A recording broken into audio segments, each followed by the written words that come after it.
Kolkata airport के पास मध्यग्राम में बुधवार रात को बीजेपी नेता शुवेंदु अधिकारी के पीए चंद्रनाथ रथ की गोली मारकर हत्या कर दी गई। इस घटना के बाद पश्चिम बंगाल की राजनीति और कानून व्यवस्था पर कई गंभीर सवाल खड़े हो गए हैं। इसी बीच अब मामले में एक बड़ा खुलासा हुआ है कि इस हत्या को अंजाम देने के लिए बिहार से 2 शार्प शूटर बुलाए गए थे। पीए चंद्रनाथ की हत्या का मामला अब सिर्फ एक क्राइम केस नहीं, बल्कि इसमें लगातार कई ऐसे खुलासे हो रहे हैं जो लोगों को हैरान और परेशान कर रहे हैं।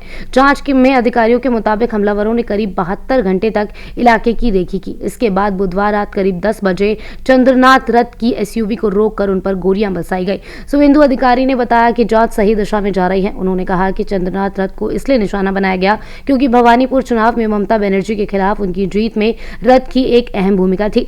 इस हत्याकांड को लेकर अब एक बड़ा खुलासा ये भी हुआ है कि चंद्रनाथ रथ को मारने के लिए करीब 40 लाख रुपए की सुपारी दी गई थी। साथ ही गोली मारने के लिए बिहार से 2 शार्प शूटर बुलाए गए थे, क्योंकि जिस तरीके के हथियारों का इस्तेमाल किया गया है और जिस सटीकता से हमला हुआ है उससे ये साफ जाहिर होता है कि ये काम पेशेवर सुपारी किलर्स का हो सकता है। वारदात में इस्तेमाल की गई हैचबैक कार बाद में सहारा ब्रिज के पास लावारिस मिली। पुलिस ने एक मोटरसाइकिल भी बरामद की। जांच में ये भी सामने आया कि कार और बाइक दोनों पर पोस्टमार्टम की रिपोर्ट में सामने आया है कि रथ को 3 गोलियां लगी थी, 2 सीने में और 1 पेट में। ज्यादा खून बहने की वजह से और कई अंगों के फेल होने की वजह से उनकी मौत हो गई। अस्पताल पहुंचने से पहले उनकी सांसें थम चुकी थी। फिलहाल पुलिस हर एंगल से इस मामले में जांच कर रही है और आने वाले दिनों में इस केस में और भी कई बड़े खुलासे हो सकते हैं। लेकिन अभी के लिए मामला बेहद संवेदनशील बना हुआ है और हर कोई ये जानना चाहता है कि आखिर इस सनसनी हत्या के पीछे असली मास्टरमाइंड कौन है।